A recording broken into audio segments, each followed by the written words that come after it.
Hello, I can do this. Believe. Your voice matters. Start speaking today.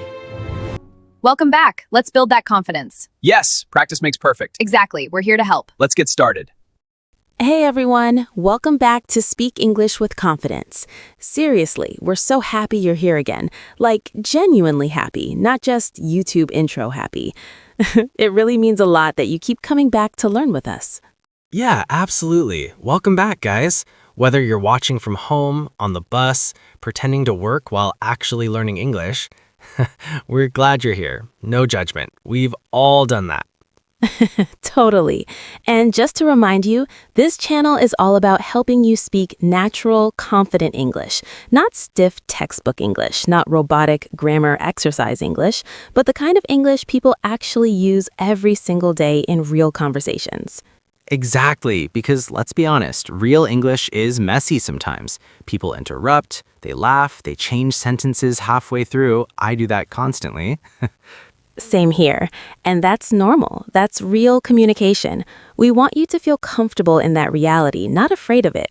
Right. We focus on English you hear in cafes, at work, in movies, while traveling, and occasionally on awkward dates.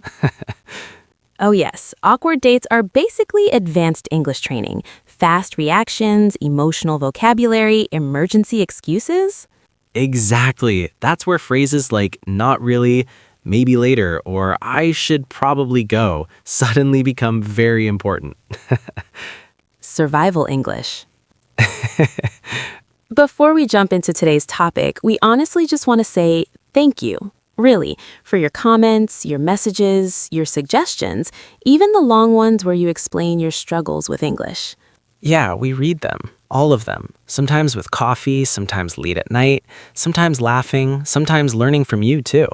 And a lot of our videos actually come directly from those questions, so when you comment, you're basically helping shape this channel. Exactly. It's not just us teaching, it's kind of a learning community, which sounds serious, but it's actually pretty fun. And hey, if you requested a topic and haven't seen it yet, don't panic. Yeah, please don't think, oh no, they ignored me. We promise we didn't. Sometimes we just have a long list of great ideas. Honestly, sometimes we look at the comments and think, wow, these are better ideas than ours. That happens a lot, actually. So feel free to comment again. Seriously, repeat your question if you want. We won't be annoyed. Nope, not at all. If anything, it helps us notice what learners really need. And more importantly, it reminds us that you're learning with us, not just watching. Which is honestly the best part of this whole thing. So yeah, thanks for being here, thanks for learning with us, and thanks for trusting us with your English journey. All right, now that we got emotional for a second, let's jump into today's topic. Yes, and today's topic is surprisingly small, but super powerful for sounding natural in English. All right, quick check-in before we start. How is your day today? Pretty good, actually. Busy, but good. After work, a coworker invited me to grab coffee. Oh, nice. That sounds relaxing. Did you go or did work drain all your energy? Nope, I was exhausted. And not just normal tired, I mean brain not working exhausted. You know that feeling where someone asks you a simple question and you just stare at them? Oh yes, that level of tired is serious. That's when even deciding what to eat feels like a major life decision. Exactly. Coffee sounded great in theory, but my couch sounded better. Much better. Honestly, couch always wins after a long day. So yeah, I just smiled and said, no thanks. Short, simple, honest. And boom, right there, today's English topic appears naturally. No grammar book, no planning, just real life. Because you said, no thanks, not thanks. Yeah, not thanks sounds like a robot trying to learn manners, like greetings, human, not thanks. Exactly. Grammatically, maybe understandable, but socially, slightly alarming. And this is actually where a lot of English learners struggle. They know vocabulary, they know grammar rules, but the reaction doesn't sound natural. Right, and real conversations are full of these quick reactions. Nobody pauses for 5 seconds to build the perfect sentence just to refuse coffee. If you do that, the coffee invitation is gone, and possibly the friendship too. True. Timing matters in English more than people realize. Exactly. Sometimes fluency isn't about perfect grammar, it's about responding naturally in the moment. And today, we're going to unpack one small but powerful part of that: when to use no, when to use not, because they look similar, but they feel very different in real conversation. And once you start noticing that feeling difference, English suddenly becomes much easier and honestly more fun. This honestly confuses so many English learners, like a lot. We see it in comments, messages, even in conversations with students all the time. Because learners hear things like, no problem, no worries, no time.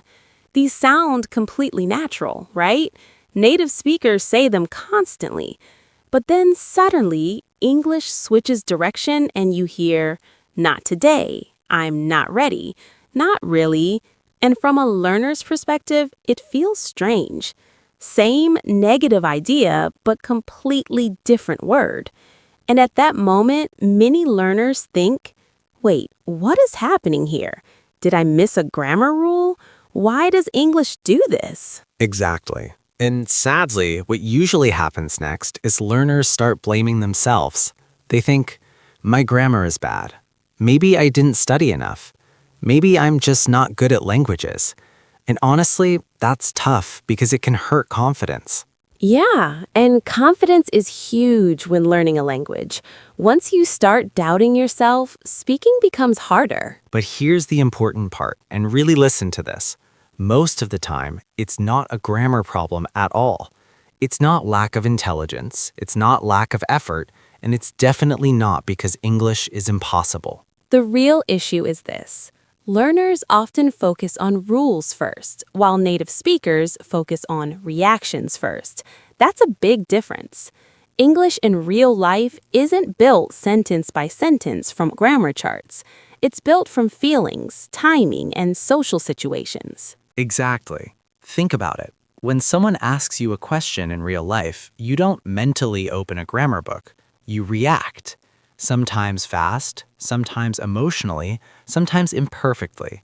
And that's normal. So when you hear no problem, but also I'm not ready, it's not random, it's not chaotic, it's emotional communication. And once you start listening for that emotional difference instead of just memorizing rules, things suddenly start making much more sense. And honestly, that's when English starts feeling natural instead of stressful, which is exactly what we want for you.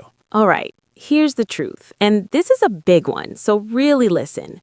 Real English starts with reactions, not rules.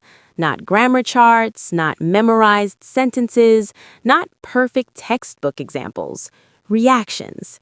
Because in real conversations, things move fast. People speak emotionally, spontaneously, sometimes imperfectly, and that's completely normal. And honestly, people don't open a grammar book before answering a question. They just respond. Exactly. Imagine someone offers you food, maybe pizza, maybe cake, maybe something amazing. And instead of reacting naturally, you say, please wait while I analyze the correct grammatical negative form. Yeah, by the time you finish that sentence, that food is gone, possibly eaten by someone sitting next to you.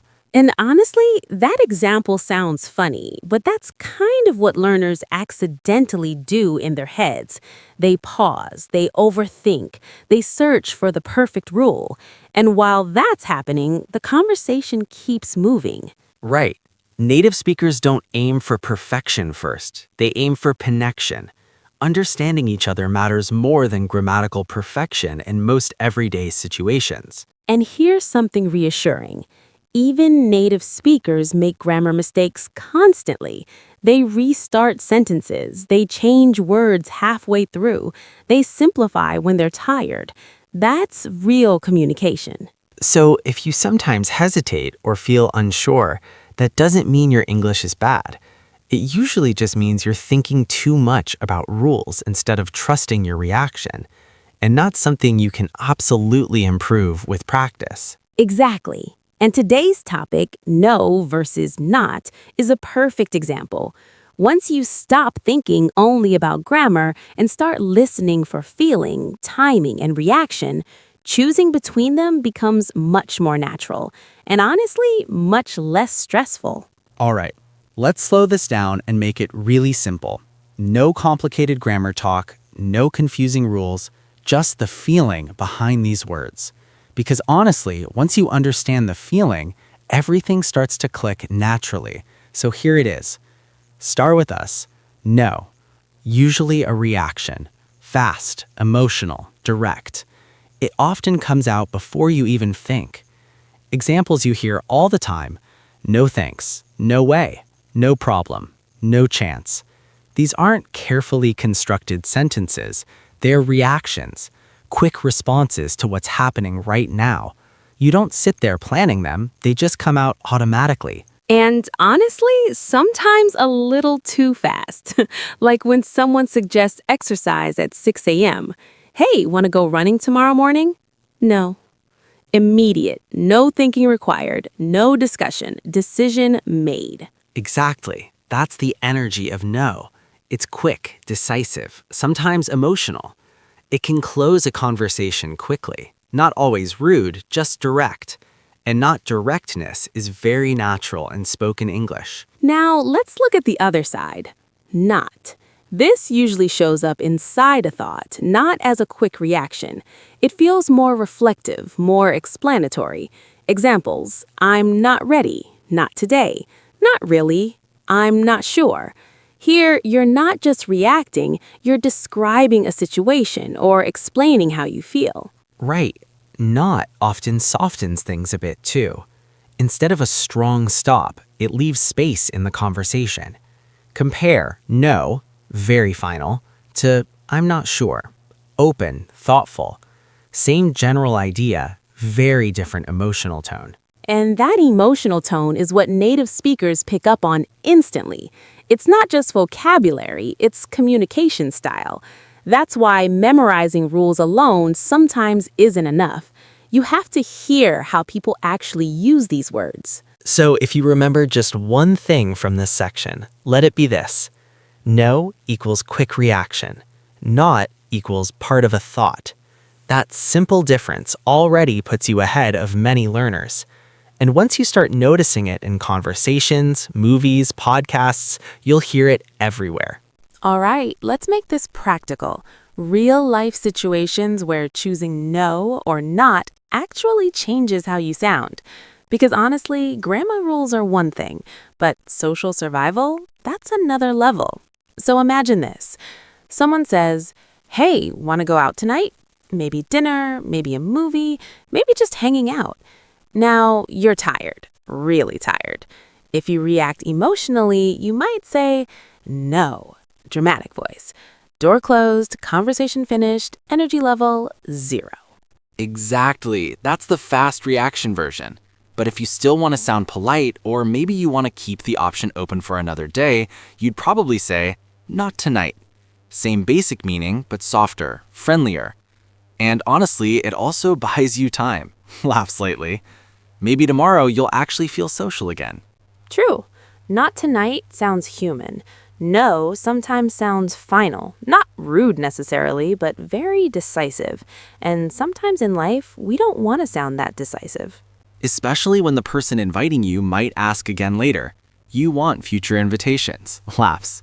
All right, next scenario. And this one is dangerous, very dangerous. Someone shows you their new haircut. Dangerous pause. Oh, yeah, that's risky territory. High emotional stakes. Choose your English carefully. Because if you just say no, that friendship might end right there. I mean, maybe not officially, but emotionally, damage done. Immediately. Emergency situation. That's not language learning anymore. That's social crisis management. Exactly. So what do people actually say? More natural, softer reactions like, I'm not sure about it. Not bad. Not what I expected. These responses keep things polite while still being honest. That's what I like to call survival English. You're communicating truth, but gently. And that's a huge part of fluency people don't talk about enough. Yes, because fluency isn't just grammar accuracy. It's knowing how to respond in real social situations without making things awkward.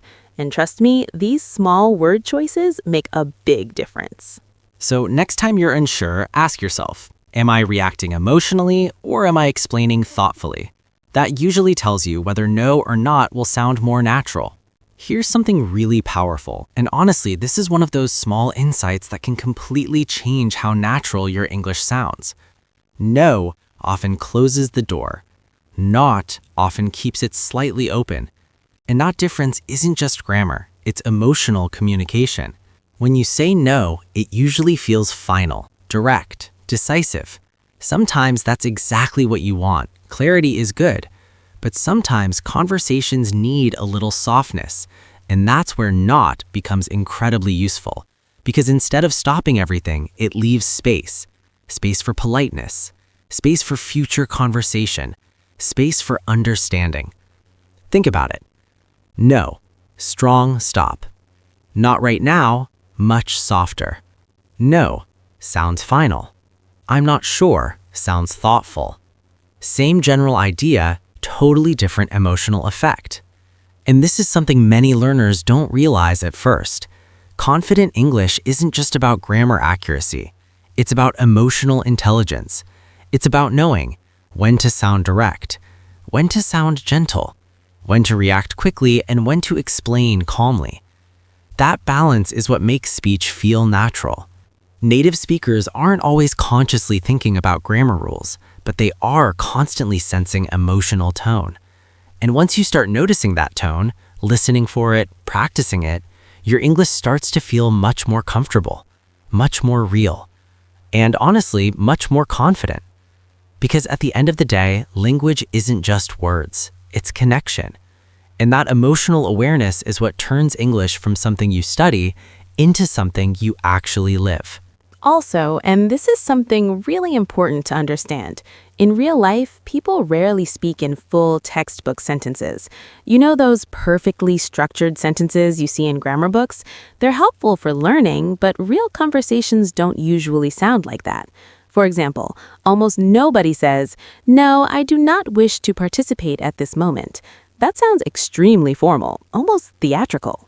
Yeah, unless you're in a historical drama, wearing fancy clothes, speaking very slowly, laughs, or maybe giving a formal speech somewhere. But in everyday conversation, that would sound very unusual. Exactly. Real spoken English is much shorter, much quicker, and honestly, much more relaxed. People simplify naturally. So instead of long sentences, you'll hear things like nope, nah, not yet, not really. Short, natural, human. And these aren't bad English. They're not lazy English either. They're just efficient communication. When people are relaxed, comfortable, or speaking casually, shorter responses feel more natural. Right. And sometimes learners worry, am I allowed to say nope? Is nah incorrect? Not at all. These are very common in spoken English. The key is context. Formal email? Probably not. Chatting with friends? Totally normal. And honestly, understanding these short reactions helps listening skills a lot too. Because if you only expect textbook English, real conversations can feel confusing. But once you recognize these natural patterns, English suddenly feels much easier to follow. Exactly. So don't just study perfect sentences. Listen to real speech. Notice the rhythm, the shortcuts, the reactions, because that's where real fluency lives. And honestly, learners don't usually sound strange because of grammar mistakes. They sound strange because of reaction timing. Native speakers feel first, react second. Grammar comes last. Learners often do the opposite. They think first, check the grammar, and the natural reaction gets delayed. And that tiny delay, that's often what makes speech sound less natural. So if English sometimes feels confusing, it's not because you're bad at it. It's usually because nobody taught you the emotional side of the language. And honestly, that's what we're trying to do here. Confidence comes when English feels natural, not when it's perfect. Honestly, I think the best way to learn this is simply listening more. Conversations, podcasts, movies. Just feel how people react. And don't be afraid to sound imperfect. Native speakers are imperfect all the time. Oh, yes, constantly. Confidence beats perfection every single day. Thanks for hanging out with us today. And thanks for learning English with us. Seriously, it means a lot. Keep practicing, keep listening, And most importantly, keep speaking English with confidence.